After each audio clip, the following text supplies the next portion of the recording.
hemos traído Biblia, ¿no, hermanos? Bien, siempre lo digo porque a veces se nos olvida y la Biblia hay que llevarla a la iglesia. Amén. Bueno, gloria a Dios.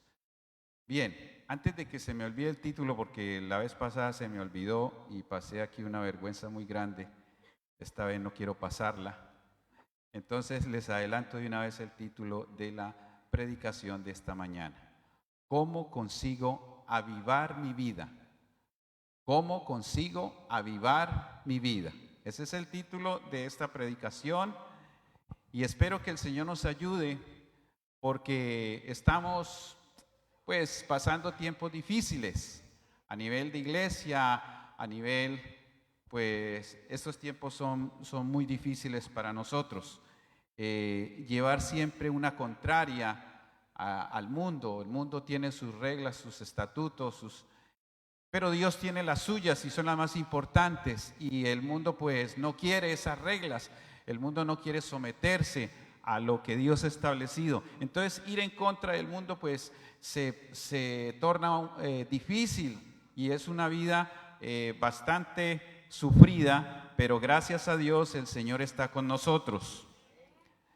Bien, entonces vuelvo y repito el título: ¿Cómo consigo avivar mi vida? Vamos a orar antes de compartir algunos versículos y dar comienzo a la predicación. Padre hermoso, Padre eterno, aquí estamos una vez más, Señor, agradecidos contigo por los favores que recibimos de ti, por tu amor, por tu misericordia, por tanta grandeza tuya, Señor. Gracias, Dios, porque hoy podemos confiar en ti, hoy podemos venir aquí a tu casa y poder adorarte, exaltarte, y de hecho nos lo ha permitido, Señor, y hemos visto tu mover y tu gloria. Ahora también queremos, Señor, escuchar ese mensaje, escuchar ese consejo que viene de parte tuya, y queremos, Señor, ser receptivos, abrir nuestro corazón, nuestro entendimiento, y que tu palabra pues pueda ser ese refrigerio, ese maná que estamos esperando en esta mañana, esa palabra importante que necesitamos para salir de este lugar confiados, con fe y llenos de tu presencia, oh Dios. Ayúdame, Señor, a compartirla y que la unción de tu Espíritu, Señor, esté depositada en mi vida y que yo pueda compartirles a cada uno de ustedes lo que el Señor me ha dado en esta mañana. Llévate lo que no te glorifica de este lugar e implanta lo tuyo, Señor, aquí en el nombre de Jesús. Amén y amén. Bien, vamos a tocar a un personaje, pero muy por encima.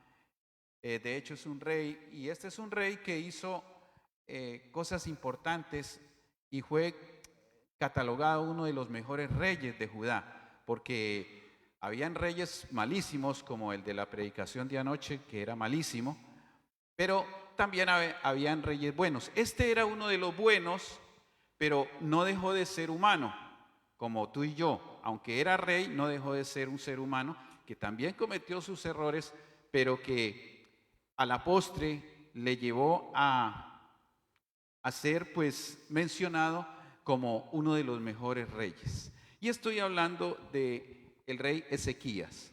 Bien, yo quiero que me acompañe, iglesia, a segundo libro de los Reyes, capítulo 18, y vamos a leer algunos versículos de este pasaje. Segundo libro de los Reyes, capítulo 18. Bien. Leemos la palabra de Dios en el nombre del Padre, del Hijo y del Espíritu Santo del Señor.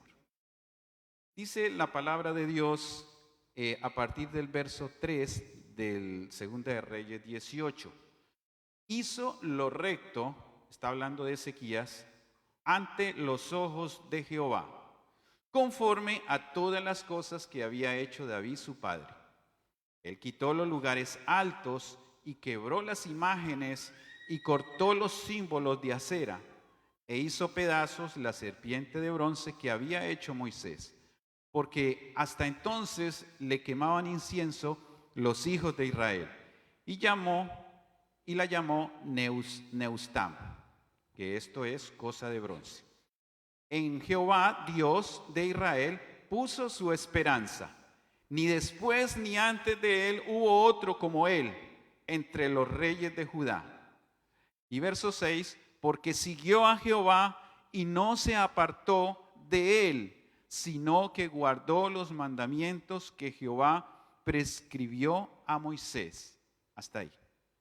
Entonces, lo que estaba yo comentando, la Biblia ratifica o habla y dice que uno de los mejores reyes fue Ezequías. ¿Por qué fue uno de los mejores reyes? Porque obedeció a Dios, porque se sometió a Dios, porque hizo lo que Dios quería que hiciera, porque hizo y trató de hacer la voluntad de Dios. Amén. Que se equivocó, seguramente se equivocó y se equivocó, como todos nosotros nos equivocamos. Amén. ¿Cuántos se han equivocado? Todos nosotros nos hemos. No hace falta que alce la mano porque yo sé que todos nos hemos equivocado. Bueno, pero en medio de esas equivocaciones, Dios también pues las usa para poder levantarnos y para poder hacer su propósito en cada uno de nosotros. Entonces, este hombre dice que hizo conforme a las cosas que había hecho David su padre. Él quitó una de las cosas importantes, iglesia, que hizo este hombre, fue quitar los lugares altos y quebrar todas esas imágenes y los símbolos de acera. O sea, toda esa idolatría que había en ese lugar. Él hizo como un barrido, una limpieza en medio de ese aposento. Él quitó toda imagen que había, que estaba dándole gloria a Acera y a todos esos dioses, y los rompió y los hizo pedazos. Una de las cosas, iglesia, que debemos entender, aprender, y no se nos debe olvidar, es que si nosotros queremos hacer la voluntad de Dios, que si queremos crecer en el Espíritu, que si queremos andar por el Espíritu, necesitamos limpiar nuestro corazón. El templo de Dios es tu cuerpo y mi cuerpo. Es lo que ha decidido Dios y así es y así se hará. Nuestro cuerpo ahora le pertenece a Dios, por lo cuanto nosotros no nos pertenecemos a nosotros mismos. Entonces, ¿qué es lo que usted y yo hacemos? Vamos a ponerlo, o voy a dar el ejemplo. Cuando usted alquila una casa o compra una casa de segunda mano, que ya ha vivido gente ahí, y entra usted a vivir, ¿qué es usted lo primero que hace? ¿Qué hace usted primero? Limpiarla. Igual han vivido personas antes y han dejado cuadros ahí. Tú miras esos cuadros y dices, este no me gusta, este lo dejo, este sí, este no, este lo quito. Y va haciendo una limpieza, va quitando cosas que a usted no le agrada. ¿Por qué? Porque no le agradan y no le gustan y usted es el que va a vivir ahí. Y quiere sentirse cómodo visualmente y también en lo demás. Entonces, y comienza a hacer limpieza de todo hasta que todo quede limpio. Ahí sí entra usted a vivir. Porque yo creo que a usted no le gustaría entrar a vivir a una casa, a un piso que esté sucio o algo que esté incómodo. ¿Sí es cierto que no? Bien, yo tampoco. Entonces hacemos limpias. Así mismo pasa con Dios. Dios ha dejado nada más y nada menos que el Espíritu Santo de Dios, hermanos. Lo ha dejado en nuestros corazones. Por eso, hermanos, Dios rompió con toda atadura, con toda cosa que había en tu vida y en mi vida, cuando tú llegaste a sus pies. Él perdonó nuestros pecados, Él perdonó nuestras iniquidades y quitó toda esa maldición que arrastrábamos en medio de nosotros y puso el Espíritu Santo de Dios. Dios no va a poner su Santo Espíritu en algo que esté sucio. Amén. Bueno, gloria a Dios. Entonces, importante, ¿cómo consigo yo avivar mi vida? ¿Cómo lo consigo? Esperando que otros tomen la iniciativa, esperando que haya un gran avivamiento por ahí y yo ir corriendo a ver qué es lo que pasa. Cada vez es más común escuchar que la iglesia demanda un avivamiento espiritual de parte de Dios. Pero ¿realmente sabemos qué es lo que estamos pidiendo? Para responder a esto, primero necesitamos entender el significado de avivar. Avivar significa reanimar el fuego o hacer que arda más. Ustedes han visto los incendios que ocurren hoy en día. Ese incendio, ¿por qué se aviva cada día más? Porque hay aire, el aire trae ese oxígeno y ese aire lo alimenta y todos esos, la vegetación que está seca porque no ha llovido, pues es más fácil y se enciende más rápido. Entonces se aviva ese fuego y arde más. También significa cobrar vida y vigor, algo que está desanimado, algo que está por ahí triste, sin esperanza. Pues esto lo hace volver a avivar, ese fuego, esa palabra que tal vez un momento dado tú necesitas y Dios nos la da, esa palabra nos levanta, esa palabra trae fuego a nuestro corazón, trae vida y trae transformación. Entonces es importante, avivar significa vivificar, o sea, dar vida, animar, encender nuevamente algo que seguramente estaba ya a punto de fallecer, de apagarse o estaba apagado. Para hacer frente a un apagamiento, un descenso, un estado de apocamiento o algo moribundo o un estado de inercia. Eso es avivar. O sea que cuando usted hace que algo reaccione, que una persona reaccione, que vuelva otra vez a los caminos, la está avivando. Le está dando palabra, le está dando ese juego para que esa persona vuelva otra vez a los caminos y vuelva y se encienda y vuelva otra vez y esté como antes. Gloria a Dios. Espiritualmente hablando, el Espíritu Santo es el que enciende la llama. Cuando el Espíritu de Dios vino a nuestra vida, a nuestro corazón, encendió la llama. Y esa llama no se debía o no debe por qué apagarse. Pero muchas veces se ha apagado. O muchas veces ha menguado. O muchas veces está a punto de apagarse. Yo no puedo esperar, iglesia, ir a algún sitio donde haya un avivamiento para yo poder entrar ahí a avivarme. Sí que es bueno, es interesante y lógico que es primordial el congregarse. Usted está aquí porque es una necesidad el congregarnos y eso lo demanda la palabra de Dios. Pero el avivarse es responsabilidad de cada uno. No espere aquí, hermano y hermana, tal vez que alguien te esté impulsando diciendo, hay que ayunar, hay que buscar a Dios, hay que orar, que de hecho lo estamos haciendo con las predicaciones y lo hacemos. Pero hermanos, necesitamos nosotros mismos avivarnos. Necesitamos buscar a Dios. Dice la palabra de Dios, buscar a Dios mientras pueda ser hallado. Van a llegar momentos que no vamos a poder buscar a Dios como lo estamos haciendo ahora. Tal vez por allá encerrados en nuestra casa. Entonces hay que aprovechar. Un avivamiento en los cristianos, en el pueblo de Dios, es el deseo de volver a estar encendidos por Dios y para Dios. Y que nuestro amor por Él sea constante. Es importante que se dé cumplimiento al primer gran mandamiento. Amarás al Señor tu Dios con todas tus fuerzas, con toda tu mente y con toda tu alma. ¿Cuántos hemos vivido ese primer amor del Señor? ¿Cuántos? Todos. Bonito, que estábamos ahí fieles siempre, congregándonos, llegábamos temprano, éramos los primeros, ¿qué hay que hacer? Donde usted me ponga pastor, ahí estaré. O sea, había un deseo enorme por servirle a Dios. No poníamos excusas, es que esto no me gusta, esto no quiero. No, lo que hay que hacer, aquí estoy.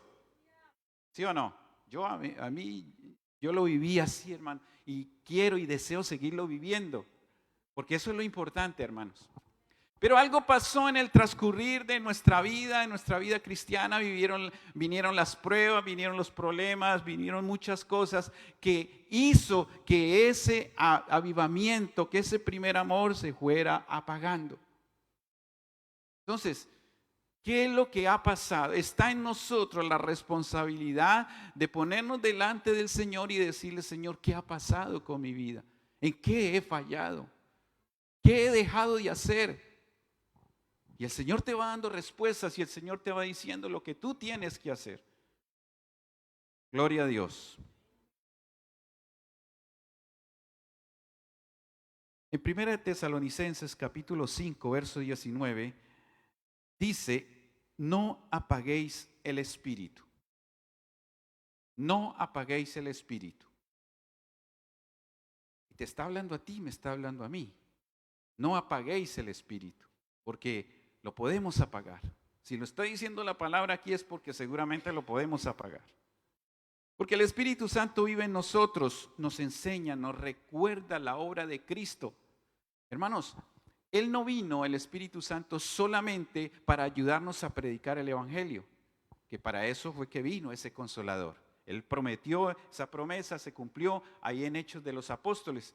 Y vino el Espíritu Santo y trajo poder a estos hombres, a estos apóstoles, y comienza la predicación de la palabra. Ese Espíritu Santo de Dios lo necesitamos nosotros, claro, para predicar la palabra, para ir afuera y llevar el mensaje de salvación.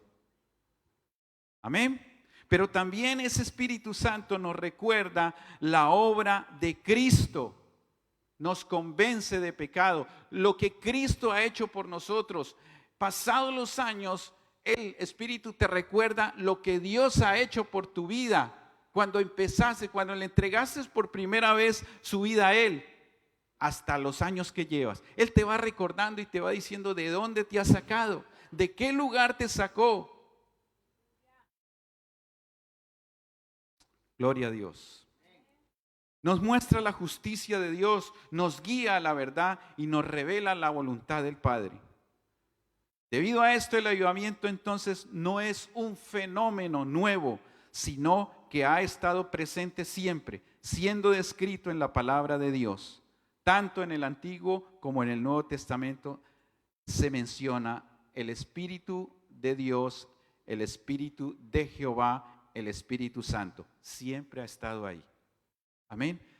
Sin embargo, es el mismo Espíritu al que se describe y por medio del cual tenemos el avivamiento. Hermanos, si el Espíritu Santo de Dios no está en nosotros, no puede haber un avivamiento. No puede haber un avivamiento. Por mucho que tú te esfuerces, pero si el Espíritu, tú no le dejas libertad, tú no le das libertad para que Él se mueva, poca cosa puede hacer. ¿Y cómo no le das libertad? Le das poco de oración, poco tiempo en el día. Los quehaceres de la vida, los corre-corres te van acortando ese tiempo que necesita Dios para poder hacer algo contigo, para hacer una obra importante en mi vida, pero más para ser lleno, para ser lleno. Gloria a Dios. Ahora sí, vamos con Ezequías. Ezequías fue uno de los pocos reyes de Judá que estuvo siempre consciente de los hechos de Dios en el pasado y de su interés los de cada día. Como reformador, Ezequías estaba más preocupado con la obediencia del presente. Judá estaba llena de recordatorios visuales de su falta de confianza en Dios y Ezequías valientemente limpió la casa, lo que habíamos mencionado al principio. Él se dedicó fue a obedecer a Dios, a cumplirle a Dios, a establecer o a decir o a hacer lo que Dios había establecido que se hiciera. Y era primeramente limpiar la casa. Necesitamos limpiar nuestra casa. Necesitamos limpiar nuestra mente, nuestro corazón. El Espíritu de Dios tiene que estar en un lugar santo, en un lugar agradable, en un lugar donde Él pueda hacer lo que tiene que hacer. No podemos impedirle al Espíritu de Dios que trabaje y que haga la obra en nosotros. Si usted y yo no crecemos, es culpa nuestra. No es culpa del pastor, no es culpa mía, no es culpa de los líderes, no es culpa de ese coro. No, hermanos, es culpa mía. Y se lo digo con cariño y con gozo y con alegría, hermano, porque yo también pasé por ahí, por esos tiempos en que pensaba que la culpa la tenían los demás y no yo. Pero como el Señor es bueno, es misericordioso, Él va hablando y va hablando en diferentes tiempos y a cada persona de una forma o de otra. Y a mí me habló personalmente y yo pude entenderlo. Gloria a Dios. Entonces fue restituida la Pascua como fiesta nacional y hubo un avivamiento en Judá. Ahora, ¿qué llevó a Ezequías y a Judá a experimentar un avivamiento? En otras palabras, ¿Qué te lleva a ti y a mí a experimentar un avivamiento? Y número uno, que lo que mencionamos ahora es la obediencia. La obediencia. Hizo lo recto ante los ojos de Jehová, lo que leímos. Quitó los lugares altos y hizo pedazos la serpiente de bronce, etcétera, etcétera. En Jehová Dios de Israel puso su esperanza. Hermanos, nuestra esperanza es el Señor. Nuestra esperanza no es el próximo presidente ni la economía. No, nuestra esperanza es Jesucristo nuestro Señor. Y a Él siempre será la gloria. Yo no me muevo bajo los parámetros de este mundo. No nos podemos mover bajo estos parámetros que el mundo nos ofrece. Tenemos que movernos es bajo la dirección del poder de la palabra de Dios, direccionados por el Espíritu Santo del Señor. Lo que Él quiera hacer, eso hacemos. No nos podemos desviar de lo que Dios tiene en mente hacer para nosotros. Entonces, como vemos en los versículos que hemos leído, Ezequías vivió para Dios. Cumplió todo lo que Dios había establecido y nunca se apartó de Él. Si queremos que nuestra vida sea avivada, nunca nos apartemos del Señor. Nunca. Estemos pegados a Él. Por ahí alguien dijo, le preguntó un cristiano a otro cristiano y le dijo, ¿qué tal? ¿Cómo estás? Hay unos que responden, ahí en la lucha, ahí con problemas, ahí, ¿sí o no? Bueno, pero este también lo dijo, pero dijo algo más. Dijo, ¿cómo estás, mío? Bien, pues con problemas, con luchas, con necesidades, pero agarrado de la mano de Dios. Eso es lo que determina la bendición de Dios en nosotros. Que estemos agarrados de la mano de Dios. El mundo quiere quitarnos, zafarnos de la mano de Dios y a toda costa, no busca las formas, las maneras, y depende de usted, de mí, si nos soltamos de Dios. Si usted se suelta de Dios, seguramente vas a fracasar. Jesucristo nuestro Señor, ejemplo número uno en obediencia. Él dice que aunque era hijo, por lo que padeció, aprendió la obediencia. Él desde que nació hasta que llegó hasta esa cruz, a esa muerte de cruz, fue obediente. Por eso Filipenses 2, a partir del verso 5 en adelante, lo habla. Él se humilló hasta la condición de hombre y se hizo siervo, siendo obediente hasta la muerte y muerte de cruz. Por lo cual, o sea, por esa obediencia hay algo, por lo cual Dios lo exaltó hasta lo sumo y le dio un nombre que es sobre todo nombre, para que toda rodilla se doble de los que están en los cielos, en la tierra y debajo de la tierra, y toda lengua confiese de que Jesucristo es el Señor, para Dios Padre. Amén. Bueno, mira, yo ya tengo mi edad y ya la memoria me falla, pero me memorizo algunos versículos, y eso es lo que recalco a los hermanos del discipulado, que lo pongan ahí en la nevera, donde más lo ven, donde más frecuentan, los versículos ahí se los van aprendiendo. Bueno, nadie dijo amén. Bueno. Noé obedeció sin aún entender. Hay cosas, iglesia, que pasan que no las entendemos. Hay cosas que te están pasando a ti, que me están pasando a ti, que no las entendemos. Que solamente en su omnisciencia ahí el Señor en su corazón tiene la respuesta. Tal vez no las dé, tal vez no, tal vez nos quedamos con la incertidumbre, pero hay preguntas sin respuestas. Pero tenemos que obedecer, aunque no lo entendamos. Entonces, Noé dice, por la fe Noé, cuando fue advertido por Dios acerca de cosas que aún no se veían, con temor preparó el arca en que su casa se salvase. Y por esa fe condenó al mundo y fue hecho heredero de la justicia que viene por la fe. Amén. Abraham dice que por la fe, en Hebreos 11:8, por la fe Abraham, siendo llamado, obedeció para salir al lugar que había de recibir como herencia y salió sin saber a dónde iba. Usted ahora sale y sabe para dónde va. A usted lo invitan y le dan la dirección y sabe para dónde llegar. Pero lo triste, lo duro, el problema es cuando usted le dicen, vente para acá y no te dan ni dirección, y tú no tienes ni GPS, tú no tienes nada. Entonces, ¿cómo llega? No, este le pasó igual, pero se movió por la fe, por la obediencia a Dios.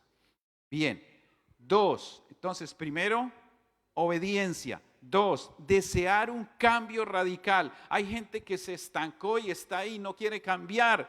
Hay gente que le cuesta cambiar algunas formas. Hermano, lo único que no cambia, lo único que no debe cambiar y no puede cambiar es la doctrina. La palabra de Dios no cambia. Usted puede cambiar en muchas cosas, pero la palabra de Dios sigue siendo la misma y no puede cambiar. Y a través de los tiempos seguirá siendo la misma. Amén. Entonces, desear un cambio radical. Si usted no quiere cambiar, es imposible. Dios no puede obrar, porque Dios nos ha dado un libre albedrío. Él puede determinar cosas y hacerlas porque Él las puede hacer, pero Él te dio un libre albedrío, una libertad para tú escoger, para tú decidir si lo haces o no lo haces. De hecho, tú estás aquí es porque has decidido venir aquí. Nadie te obligó y espero que no. Bueno. Entonces, desear un cambio radical. Y Jehová estaba con él. Estoy leyendo Segunda de los Reyes 18:7. Segunda de Reyes 18:7. Leímos hasta el 6, ahora vamos a leer el verso 7. Y Jehová estaba con él. ¿Con quién? Con Ezequías, porque estamos hablando de Ezequías. Y a donde quiera que salía, prosperaba. Él se rebeló contra el rey de Asiria y no le sirvió. Bien, el rey de Asiria, pues era un rey malo, como habíamos mencionado, de tantos reyes malos, pues Senaquerib, que era rey de Asiria, era malo y estaba con la intención de invadir a Israel, a Judá. Ezequías pues tiene que tomar una decisión en un momento dado y tratar de zafarse de ese asedio que tenía por parte de los asirios. Entonces él toma la determinación, habla al pueblo de poder confiar en Dios. Senaquerib pues se viene contra él, arremete contra él y habla mal del pueblo, habla mal de Ezequías, pero también blasfema de Dios. Y Ezequías anima al pueblo diciéndole, son más los que hay con nosotros que los que vienen contra nosotros. Porque cuando nosotros estamos con Dios, somos mayoría, hermanos. Somos mayoría. Y entonces, pues, esto pasó con él. Él se desarraigó de esa asolación que estaba contra él, de lo que venía contra él, y él decidió decir, hasta aquí, no va más. Dios va a encargarse de destruir a los asirios. Y comenzó a animar al pueblo, a fortalecerlos, a animarlos, y tomó decisiones, y confió en Dios. Habló con el profeta Isaías. Isaías estaba en ese momento, en ese reinado de Ezequías, y consultaron a Dios, y Dios trajo palabra a Ezequías, que lo confortó, y Dios le dio la victoria a Ezequías. ¿Por qué? Porque hubo un cambio radical, porque decidió, no se conformó, no se estuvo ahí en pues vienen otra vez a contra nosotros, pues ya nos van a derrotar, otra vez nos van a dar fuerte, ¿qué hacemos? Pues son mayores que nosotros en gran número. Entonces, no, él tomó una decisión, un cambio radical y dijo hasta aquí, no más. Y a raíz de eso, Dios vio su corazón, escuchó su oración, porque es lo que dice Isaías. Isaías le dice a Ezequías, Dios escuchó tu oración. Y Dios te va a dar la victoria. Hermanos, necesitamos tomar decisiones. No podemos quedar en el conformismo. Necesitamos ir más allá. Si usted ahora está en un sitio de eminencia, si está siendo prosperado por el Señor, si está con la bendición de Dios, pues hombre, sigue adelante. Aún desee más de Dios. Pero si usted ahora está muy apocado, ve que esa llama que el Señor encendió un día se está apagando, ve que el desánimo está llegando, hermano, sacúdase y pídale a Dios: Señor, no puede seguir esto, no puede seguir esto en mi vida. Y el Señor va a hacer cosas importantes, pero Él necesita tu decisión, Él necesita mi decisión. Amén, gloria a Dios. Muy bien. Pablo le está hablando y le está aconsejando a Timoteo. Dice: por lo cual te aconsejo que avives el juego del don de Dios. Sabes, hermano, el juego que tú tienes de Dios es un don, es un regalo de Dios. El Espíritu Santo de Dios es un regalo que el Señor te ha dado para llevar una vida cristiana en bendición, en prosperidad, como el Señor quiere. Entonces Pablo le dice a Timoteo, el consejo que le da es que avives el juego del don, de ese regalo que Dios le ha dado, que está en ti por la imposición de mis manos. O sea, él lo recibe y tiene que cuidarlo. El consejo que le da Pablo es: cuídalo, avívelo, avívelo, avívelo. No lo dejes apagar, no lo descuides. Es como la plantita esa que hay que estarle regando agua, regando agua. Si se murió, pues bueno, es porque tú tienes mala mano, pero no dejes de ponerle agua, no dejes de ponerle su agua. No se la ponga todos los días porque la vas a matar, pero sí de vez en cuando. Entonces ella va retoñando, va dando, tú ves que va dando un cambio, se va viendo bonita. Amén. Bueno, los hombres no dicen amén porque a ellos no les gustan las plantas, pero las mujeres sí. Bueno, Job 22:28 dice: determinarás a sí mismo una cosa y te será firme, y sobre tus caminos resplandecerá luz. Cuando tú tomas la decisión de que esto se acabó y que ahora voy a buscar a Dios y que ahora me voy a orar y que ahora voy a entrar en esa presencia, voy a ir a la iglesia cada día, voy a llegar temprano para orar, y entonces comienzas a ver la luz. Comienzas a ver la gloria de Dios. Comienzas a ver una manifestación de Dios que tú no la habías experimentado jamás. Y si tú vienes a las 9 de la mañana, mejor todavía, más temprano. Y Dios te va a bendecir. Dios te va a bendecir. Gloria a Dios.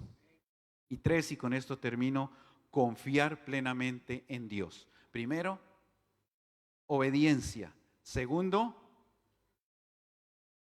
nadie apuntó, hermano. Yo, desear un cambio radical.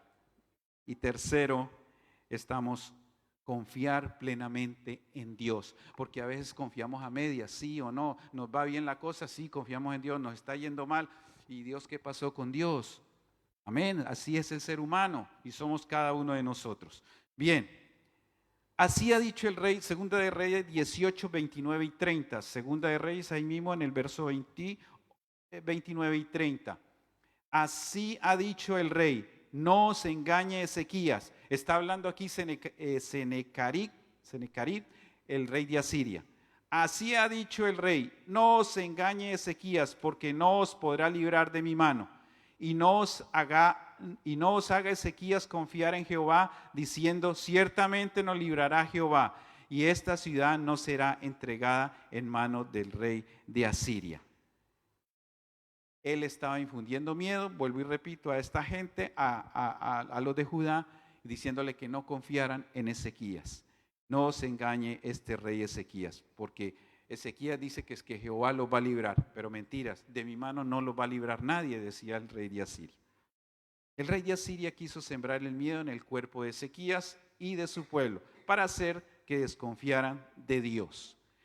El diablo siempre llega a nuestra vida y de la misma manera quiere angustiarnos con alguna enfermedad, desempleo, problemas en el matrimonio, etc. Eso siempre va a pasar.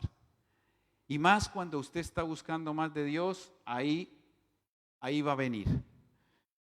Va a venir. Y Él quiere angustiarnos, quiere desanimarnos, quiere que echemos para atrás, quiere que esos 15 o 20 minutos que usted le daba antes en oración al Señor se conviertan en 5 y luego en nada, y luego su vida comience a secarse y le dé más importancia a otras cosas y lo que hablaba anoche también la palabra.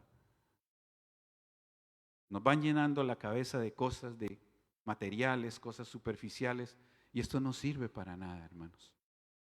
Si Dios, mira, yo algo que admiro, todo lo admiro de nuestro Señor Jesucristo. Pero una de las cosas que más admiro de Él, una de las cosas que más admiro es que desde que Él nació hasta que murió en esa cruz, no se entrometió para nada con el mundo. No hubo pecado en Él. No quiso, se acercó a las personas y les habló, pero les habló del reino de Dios, les habló de Dios, no les habló de tonterías ni de entretenimiento, no. Les habló del reino, les habló de una salvación, les habló de una vida eterna, les habló de lo que les esperaba allá arriba en los cielos. Y eso es difícil. Consagrarse uno ahora para el Señor y viendo cómo está el mundo, cómo está la tecnología, cómo está avanzando la ciencia, cómo está todo, hermano, eso es una tentación para ir ahí. Que Dios nos ayude, hermanos.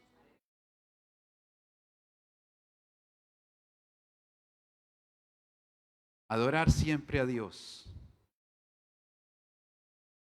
Y con esto sí que termino, hermanos.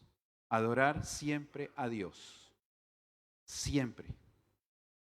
En medio del dolor, en medio de la enfermedad, en medio de la circunstancia, adorar siempre a Dios. Porque Él merece siempre ser honrado. Él siempre merece nuestra gratitud, nuestra adoración.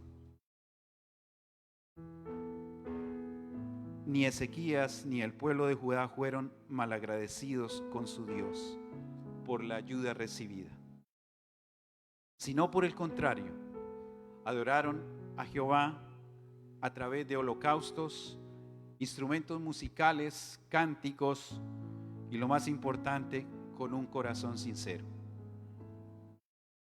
¿Cómo avivo mi vida, iglesia? Depende de mí. Pedir la ayuda de Dios siempre, siempre. Pedir que el Espíritu Santo nos ayude y Él lo va a hacer inmediatamente. Pero también nosotros tenemos que poner nuestra parte. Quitar esas cosas que hay en el templo de Dios, que es nuestro templo, en el templo del Espíritu Santo, que están estorbando, que están haciendo que el Espíritu de Dios se contrista, que están haciendo que el Espíritu de Dios se apague. Por eso dice, no apaguéis el Espíritu de Dios, porque se puede apagar. Llevar una vida justa, una vida limpia delante de Dios. Tener esa fe audaz. Esas son las consecuencias de una vida avivada, de un avivamiento, una vida limpia, una fe audaz, una vida de oración más intensa, una predicación con poder que trae como resultado conversiones, sanidades, bautismos en el Espíritu y crecimiento integral de la iglesia. Eso es un avivamiento, hermanos, y eso lo podemos ver en cada uno de nosotros. Si estas cosas y otras usted las está experimentando, usted es una persona que está en un avivamiento. No esperemos por allá que haya un avivamiento para irnos a correr y estar ahí con ellos. No, el avivamiento empieza con nosotros. El avivamiento empieza de una manera personal. Este poder de lo alto fluirá en toda nuestra vida y nos fortalecerá para testificar de nuestro Señor Jesucristo, así como para servir, combatir y triunfar sobre la adversidad. No descuides la oración. Todos ellos perseveraban en la oración, dice Hechos 1:14. ¿Y cuál fue el resultado de esa perseverancia en la oración? Fueron todos llenos del Espíritu Santo de Dios. y comenzaron a hablar en otras lenguas.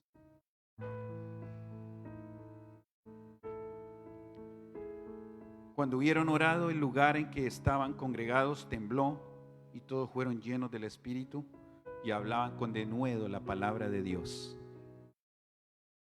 Necesitamos ser llenos de Dios. Necesitamos palabra de Dios. No descuidar el altar de Dios. No descuidar la comunión con Dios. Hermanos, yo les puedo decir aquí muchas otras cosas, pero esta es la base para que usted y yo podamos crecer, podamos mantenernos hasta que Él venga o te mande a llamar a su presencia. No nos mezclemos con el mundo. No hagamos lo que ellos hacen, iglesia. Hagamos lo que Dios quiere que hagamos. Cierra tus ojos. Cierra tus ojos ahí. Yo no sé tu situación, yo no sé cómo estás con el Señor. Pero lo que sí sé es que si has venido y estás aquí en esta hora es porque anhela y desea buscar más de Dios. Padre, yo te doy gracias por tu palabra, Dios. Yo te doy gracias por tu Santo Espíritu, que es el que nos está recordando cada instante que debemos orar, que debemos estar en comunión con Él. El Espíritu de Dios está en nuestro corazón y es aquel que vino un día a nuestra vida y comenzó a transformarla, y comenzó a cambiarla. Gracias, Señor. Gracias porque hoy vemos tu gloria. Hoy vemos tu mover. Hoy vemos cómo tú, Señor, estás haciendo una obra grandiosa en cada uno de nosotros. Gracias, Dios, porque nos diste la oportunidad de conocerte. Y además de ello, Señor, nos regalaste tu hermoso Espíritu. Ese Espíritu que puso esa llama en nuestro corazón aquel día y que cada día la está avivando, que nos ayuda a avivarla. Señor, ayúdanos como iglesia, como personas, como cristianos, como hijos tuyos, Señor, a separarnos totalmente del mundo, Señor.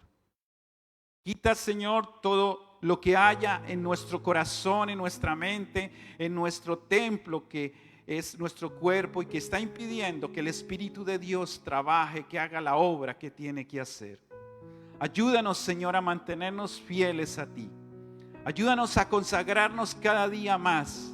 Aunque este mundo nos esté reclamando, aunque este mundo esté haciendo cosas para zafarnos de tu mano, Señor, ayúdanos a mantenernos firmes, a mantenernos fieles a ti, como lo hizo este hombre Ezequías y como lo hiciste tú, mi Cristo de la gloria, que siempre hiciste la voluntad del Padre aquí en la tierra.